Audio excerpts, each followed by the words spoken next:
Medzinárodný projekt Changing Lives, Forming Destinies má silný názov. Keď si to preložíme, tak je to meniť životy, formovať osudy. A myslím, že v tomto projekte sa to naozaj podarilo, respektíve sa to dialo prostredníctvom našej školy. Priama motivácia k projektu bolo vypuknutie vojny, február 22, kedy Rusko napadlo Ukrajinu. No a priamy dôsledok bol taký pre našu školu, že sa tu zrazu objavili cudzí ukrajinskí žiaci. Naša úloha bola úplne nová, ako sa s tou situáciou vysporiadať, ako ich do kolektívu prijať a začleniť. No a to bolo priamou výzvou k tomuto projektu. Naša škola sa dostala do novej situácie. Práca so zahraničnými študentmi nie je až taká bežná v našom prostredí, preto sme oslovili skúsenejšie štáty, skúsenejších kolegov v prostredí Erasmu, a to konkrétne grécku školu v Lamii a v Taliansku to bol inštitút Igor Vitale International. Obidva subjekty majú v práci so zahraničnými študentmi veľké skúsenosti. V tomto projekte naša škola z Bardejova pôsobí ako koordinátor. Taliansky partner Igor Vitale International je doslova partnerom a Gréci sú takisto partnerom. No a pomaly sme začali realizovať jednotlivé projektové aktivity, ako začleniť, ako zahrnúť týchto ukrajinských žiakov do prirodzeného prostredia našej školy. Projekt Meniť životy, formovať osudy začal v januári 2024. Bol rozdelený do 4 aktivít. Prvú aktivitu sme hneď nadviazali v januári a v apríli 2024.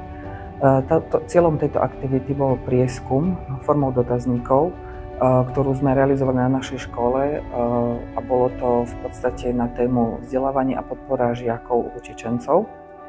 Druhú aktivitu projektu sme začali v máji 2024 a končila v januári 2025 na základe získaných výsledkov z prieskumu z prvej aktivity.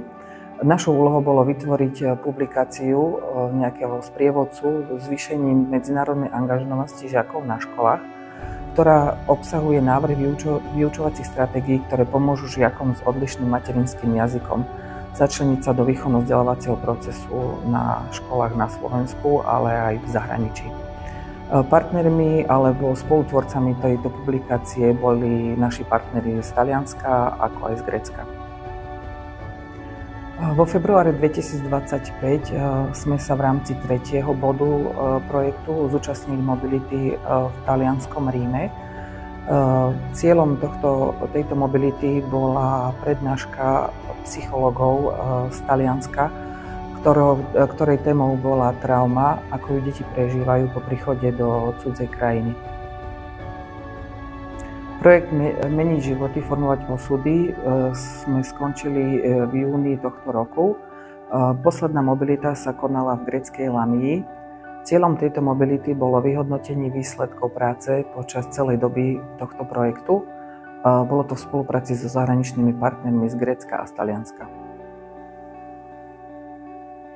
Počas celého projektu prebiehali rôzne aktivity, napríklad výtvarné, jazykové, spoznávacie s ukrajinskými žiakmi, ktorí navštevujú našu školu. Žiaci si projektové aktivity užívali, posúďte sami.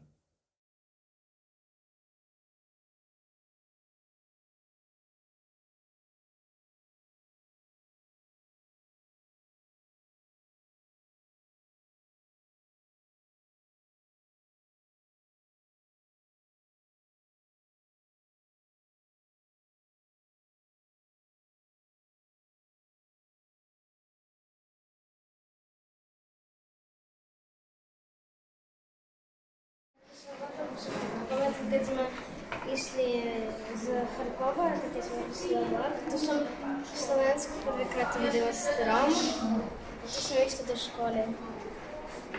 Dobre, a toto je ten vlak, ktorým ste prišli? A ty si pamätáš, ktorom mesiaci, alebo aké bolo, tiež v jari ste prišli? Ale začiatok veľmi. Začiatok, čiže niekedy taký február, marec, tak teraz. A ešte raz, akého mesta si prišla? Z Charkova.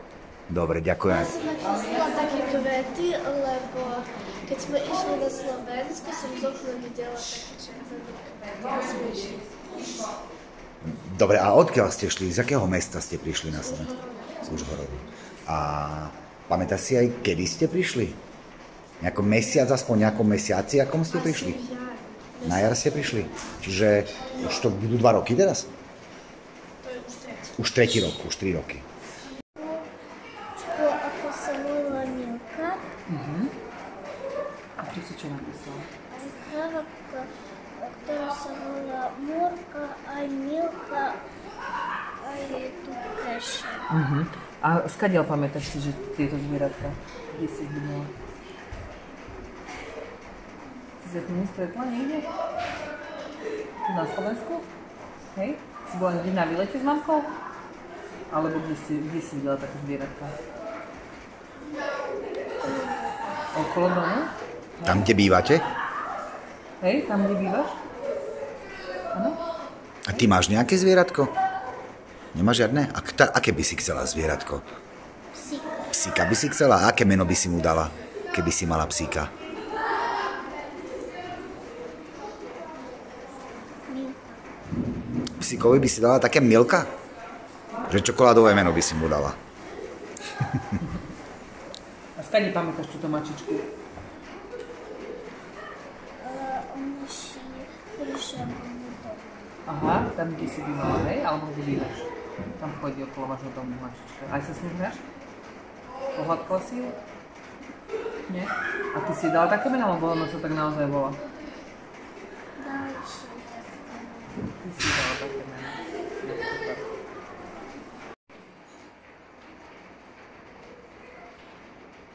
No, Sanko, čo tam si nakreslil na ten obrázok? Dom. A prečo dom? Prvé, čo si spomínaš, je dom? A kde ten dom je? Tu v Bardejove, alebo kde inde? V Bardejove? A tam ste bývali, keď ste prišli? A vieš aj, kde to je? Kde to je? Pamätáš si? Pri škole? A tu potom na obrázku, tu máš také postavičky. To kto tam je? Mamka. A vedľa pri mamke je kto? Ty si pri mamke? A len 2 ste prišli? A kto ešte prišiel? A brata tam nemáš? Dobre, a tu máš čo? Lietadlo. A nahlas musíš rozprávať. A to lietadlo si videl, keď si tu prišiel? Či keď si bol doma na Ukrajine, si videl lietadlo? Hej, asi. A čo tu máš napísané v tej bublinke?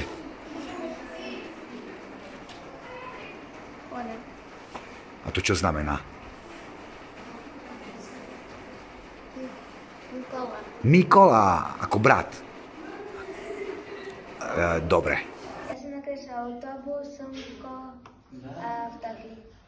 A čo, aká cesta to bola? Na Slovensku. Hej. A páči sa ti na Slovensku? Si rád v škole? Chodíš rád do školy? Hej. Áno? A chceš tu aj zostať? Mhm. A čo sa ti tu páči najviac? No, že sú dobrí kamaráti, dajú učiteľky, že nie sú tu až také drahé ceny a že svieži vzduch. Super. Ďakujem pekne. Čo si namalovala? Moju rodinu,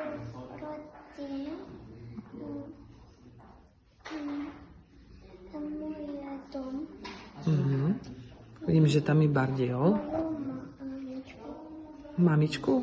Krásne. A páči sa ti na Slovensku, Bardejove? áno, Áno. A máš tu aj mamku? Super. A máš aj súrodencov? Máš celú rodinu tu, hej. A ako sa ti páči na slovenskej škole? Dobre? Či zle? Dobre? Si tu spokojná? áno. Áno? Dobre, ďakujem. Môžeš. Ja nakreslil kolibrík, ktorý vidno z okna auta, na ktorom ja prišiel do Slovenska. Mi páči na Slovensku veľké táto. Vysoké. Bolo tam čistý vzduch. Super. A páči sa ti v slovenskej škole? Áno, Hej. Máš tu aj kamarátov? áno, A učiteľia? Sú dobrí, či? áno. Hej. Nie všetky, ale áno. Dobre. Väčšina.